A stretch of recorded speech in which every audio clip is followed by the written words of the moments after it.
गुरु ब्रह्मा गुरु विष्णु गुरुदेव महेश्वर श्री गुरु परम ब्रह्म तस्मै श्री गुरुदेवाय नमः। ओं अखंडलमंडलाकारं व्याप्तं जन चराचरं तत्पदं दूषितं जन तस्मै श्री गुरुदेवाय नमः। हे कृष्ण करुणा सिंधु दीनबंधु जगतपते गोपेश गोपिकाकांत राधाकांत नमस्ते तप्त कांचन गौरांगी राधे बिंदे बनेश्वरी विश्ववाणी देवी प्रणमामि हरि प्रिय वाञ्छाकल्पतरुभ्यश्च कृपा सिन्धुभ्यश्च पतितानां पावनेभ्यो वैष्णवेभ्यो नमो नमः। अजानुलम्बित भुजौ कनकावदात्त संकीर्तनैक पितर कमलतक्ष विश्वम्बर द्विजवर যুগধর্মপাল বন্দে জগৎপ্রিয় কারো করুণাবতার। ভাগবত আমাদের অন্তঃকরণকে শুদ্ধ করে, যথার্থ তত্ত্বে নিরূপণ করে, পরম মঙ্গলময়ী পরম পূর্ণ প্রেম প্রদায়িনী ভাগবত কথা। যখন কোনো সুকৃতি পুরুষের এই ভাগবত কথা শোনার ইচ্ছা জাগে, ভগবান তার হৃদয়ে আসন গ্রহণ করেন। আজ শুনবো না কাল শুনবো এমন করাটা উচিত নয়। আজ ভগবানের সেবা করব না কাল সেবা করব, কাল করব বললে কাল তো আমাদের জীবনে নাও আসতে পারে। আজই করতে হবে, এক্ষুনি করতে হবে। কেউ কেউ বলে ভজন করব তো, বয়স হয়নি, কী বা বয়স হয়েছে। কিন্তু না, কখন কালরূপ সর্প এসে আমাদের গ্রাস করবে তখন তো আমাদের চলে যেতে হবে। তাই ভজনের জন্য কোনো সময়কাল না দেখে যখনই আমাদের ভক্তির উদয় হয়েছে তখনই শুরু করে দিতে হবে এই ভজন। 4টি ধামে ভগবান নিত্য বিরাজ করেন। সেটা হচ্ছে শশীমাতার রন্ধনশালা, নিত্যানন্দের নর্তন, শ্রীবাস অঙ্গন আর রাঘব ভবন। এই 4টি জায়গায় গৌরহরি থাকবেন বলে গেছেন। শচীমাতা রান্না করে যখন নিমাইকে ডাকতেন ভোগ নিবেদন করে, তখন নিমাই এসে খেয়ে যেতেন। মা ঘরে যে দেখে শূন্য থালা, তখন মনে করে তাহলে কি নিমাইকে আমি খেতে দেয়নি। আবার থালা সরিয়ে রেখে জায়গা পরিষ্কার করে আবার খেতে দেয়। নিমাই আবার এসে খেয়ে যায়। নিমাই বলেছিল যে আমি এসে খেয়ে যাব, তাই শচীমা দিলে খেয়ে যেত। তাই শচীমাতার রন্ধনশালা, সেটা আপনাদের রন্ধনশালাও হতে পারে। গৌরহরির নাম করতে করতে, ভগবানের নাম করতে করতে রন্ধন করবেন। আর 4টি কাজ সবথেকে উত্তম এই কলিযুগে। এক হচ্ছে ধ্যান, ধ্যান করে ভগবানকে পাওয়া যায়। আর 2 হচ্ছে ভাগবত কথা শ্রবণ করা। আর 3 হচ্ছে তুলসী বৃক্ষে জল সিঞ্চন, মানে তুলসী বৃক্ষে জল দেওয়া। আর 4 গোমাতার সেবা করা। এই 4টি কাজ অতি উত্তম এই কলিযুগে।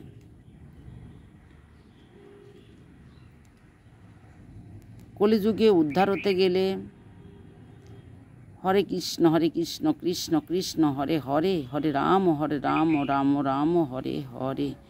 এভাবে হরে কৃষ্ণ নাম করতে করতে কোন দিন করুণাস্বরে আমরা ভগবানকে ডাকব, সেদিন আর ভগবান কৃপা না করে পারবেন না। এভাবে আমাদের ডাকতে হবে।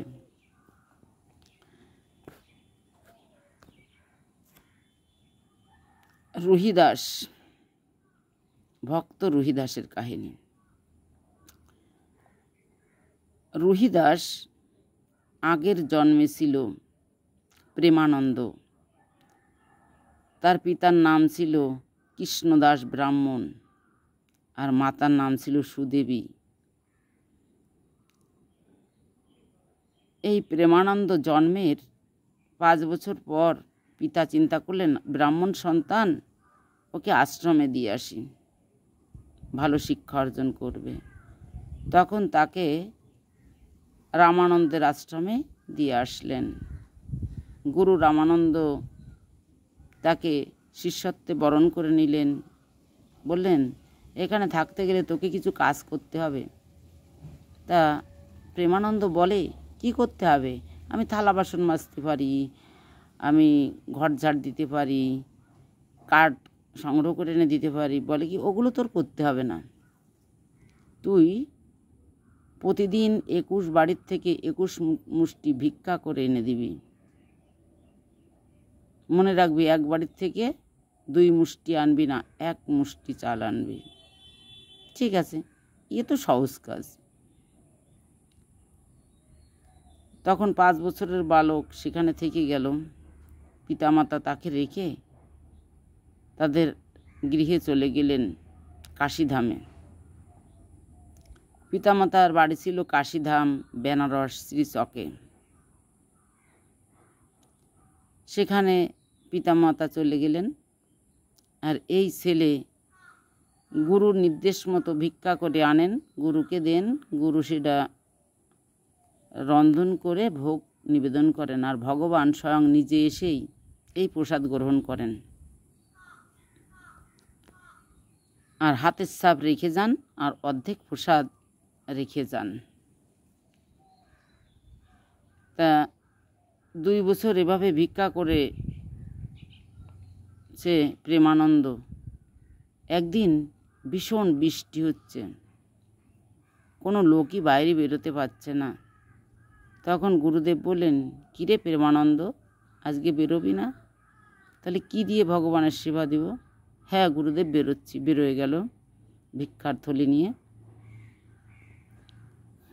যে বাড়ি যায় বলে কি, আজ আসিস না, কালকে আসবি, ভীষণ বৃষ্টি হচ্ছে, এখন দরজা খুলবো না। এভাবে দরজা খোলে না। কেউ কেউ বলে আজকে দেব না। এখন প্রেমানন্দ চিন্তা করছে, কি হবে তাহলে? আজকের ভোগটা তো দেওয়াই হবে না। শূন্য এই ঝোলা নিয়ে যখন বাড়ি আসছেন, তখন জমিদার বাড়ির থেকে জমিদার স্ত্রী বলছে, এই বালক, তুই কোথায় গেছিলি? জানলা দিয়ে যখন বলেছে, তখন তাকিয়ে পড়েছে। বালক তখন কান্না করছে, গুরুজির সামনে শূন্য থলি কীভাবে দিব? তখন বলছে, তোর কি হয়েছে? বাবা মা মেরেছে? বলে কি, না না, আমাকে মারেনি। তাহলে কাঁদছিস কেন? কোথায় গেছিলি? বলে কি, ভিক্ষা করতে। বাবা, এতটুকু বাচ্চা, একে দিয়ে ভিক্ষা করায় তোর বাবা মা? বলে কি, আমি বাবা মার জন্য ভিক্ষা করি না। কার জন্য করিস? গুরুজির জন্য। ঠিক আছে, আমি তোকে ভিক্ষা দেব। বলে কি, আমার তো 21 বাড়ির থেকে 21 মুষ্টি চাল নিতে হবে। এখন কোনো বাড়ির থেকেই পাসনি, তাহলে আমি 21 মুষ্টি চাল দিয়ে দিই। বলে একটা থালা এনে মেপে মেপে 21 মুষ্টি চাল দিয়ে দিলেন। প্রেমানন্দ চালটা এনে গুরুদেবকে দিয়েছেন। গুরুদেব যথারীতি রান্না করে অন্যদিনের মতো ভগবানের ভোগ লাগিয়েছে। আর গুরুদেব রামানন্দ বাইরে এসে ধ্যানে বসেছেন। কিন্তু ওই দিন ভোগটা ভগবান গ্রহণ করেনি।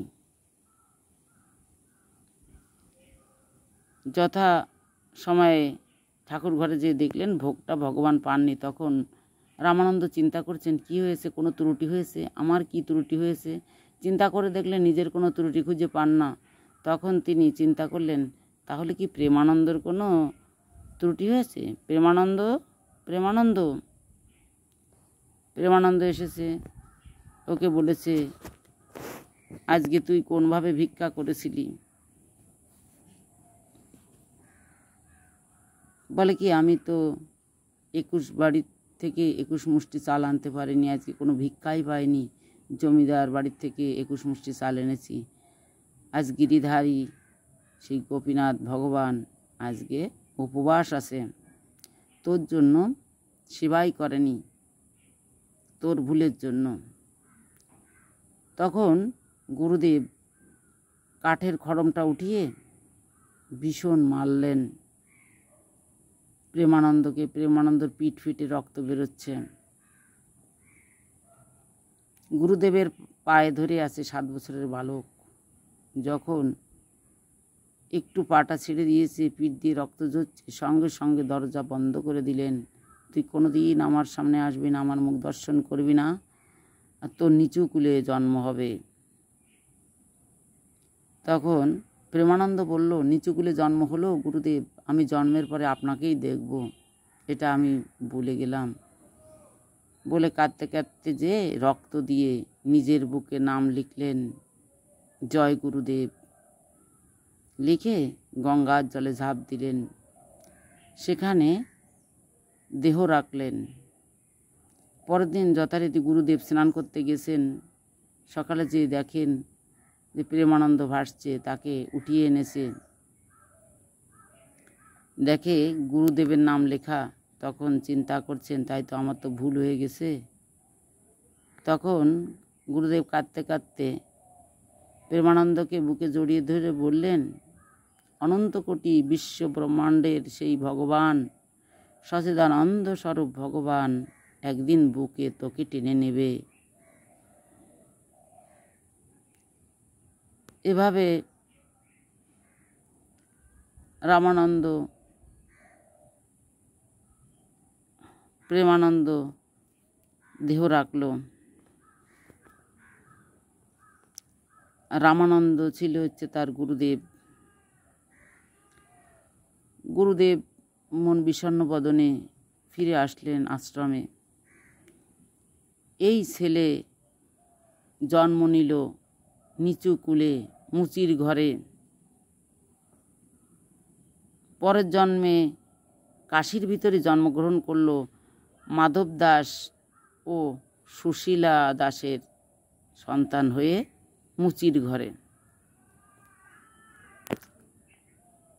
ছোটবেলায় ভীষণ অভাব, আস্তে আস্তে একটু বড় হলে তাকে বিয়ে দিল।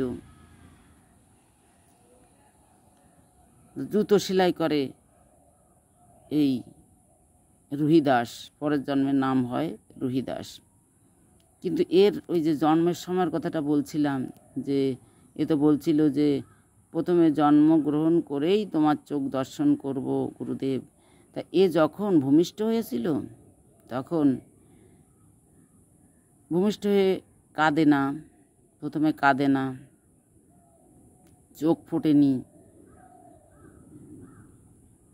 পরে কাঁদে কিন্তু চোখ ফোটেনি, কিছু খায়ও না। মা নিয়ে বসে আছে সুশীলা, কি করবেন চিন্তা করেন, কোনো খাবারই খান না। তখন আশেপাশের লোকেরা দেখে এসে বলছে, বলে কি সুশীলা, আজ 4-5 দিন হয়ে গেছে তোর ছেলেটা খায়ও না, শুধু কাঁদে, তুই একটা কাজ কর, এই পাশেই তো রামানন্দ বাবার আশ্রম, ওখানে বাবার কাছে একটু নিয়ে যা, মানে সেই আগের জন্মের সেই গুরুদেব, সেখানে নিয়ে যেতে বলছে। বলে কি নিয়ে যাব? বলে কি হ্যাঁ যা। তখন ছেলেকে কোলে করে নিয়ে মা গেছেন, গুরুদেবকে ডেকেছেন। গুরুদেব এসেছে, আসলে গুরুদেবের পায়ের কাছে ছেলেটাকে শুইয়ে রেখেছে। ছেলেটার হাতটা যেয়ে পড়েছে গুরুদেবের চরণে। চরণে পড়ার সঙ্গে সঙ্গে গুরু কৃপা হয়ে গেল তার। ছেলেটা তাকিয়ে পড়ল, তাকিয়েই গুরুদেবকে দর্শন করলো। এই গুরুদেবের দর্শন করার পর গুরুদেব বলছে, এই যে তোমার ছেলে তো তাকায়, এই তো চোখ ফুটে গেছে। তখন বললেন যে তোমার ছেলে সুস্থ হয়ে গেছে, তাহলে একে এখন নিয়ে যাও। তারপর ছেলে খায়। এই 4-5 দিন কিছুই খায়নি এই গুরু দর্শন করে। আর মাকে বলে দিলেন, তোমার ছেলেকে মাঝে মাঝে নিয়ে এসো, কারণ প্রেমানন্দকে দেখে গুরুদেব বুঝতে পেরেছেন যে এ আগের জন্মে প্রেমানন্দ ছিল, এ জন্মে রুহিদাস হয়েছে। পিঠে সেই খড়মের চিহ্ন, পিঠটা দেখেছেন, পিঠটা দেখেন যে পিঠে খড়মের চিহ্ন, দেখেই চিনতে পারলেন। তখন বলে দিন, এই ছেলেকে মাঝে মাঝে নিয়ে আসবা। গুরুদেব ঠিকই চিনে নিয়েছেন। তখন এই ছেলেকে মাঝে মাঝে নিয়ে আসতেন। আর বিয়ে দিছিল বাবা মা, বিয়ে দিলে একটা সন্তান হয়েছিল। কিন্তু এই রুহিদাসের আবার নীতি ছিল, সে জুতো সেলাই করতো, বেশি করবে না।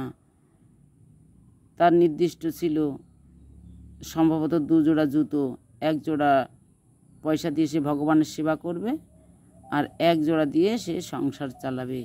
সে ইচ্ছা করলে বেশি আয় করতে পারত, কিন্তু সে বেশি আয় করবে না। এত দিয়ে সে কী করবে? মানুষের সীমিত আয় করতে হয়, আর তার ভিতর দিয়ে ভগবানের সেবা অর্ধেকটা লাগাতে হয়। সে সেইভাবে খুব নীতির সঙ্গে করত। আর এই রুহিদাসই হয়েছিল পরম বৈষ্ণব। যে যুধিষ্ঠির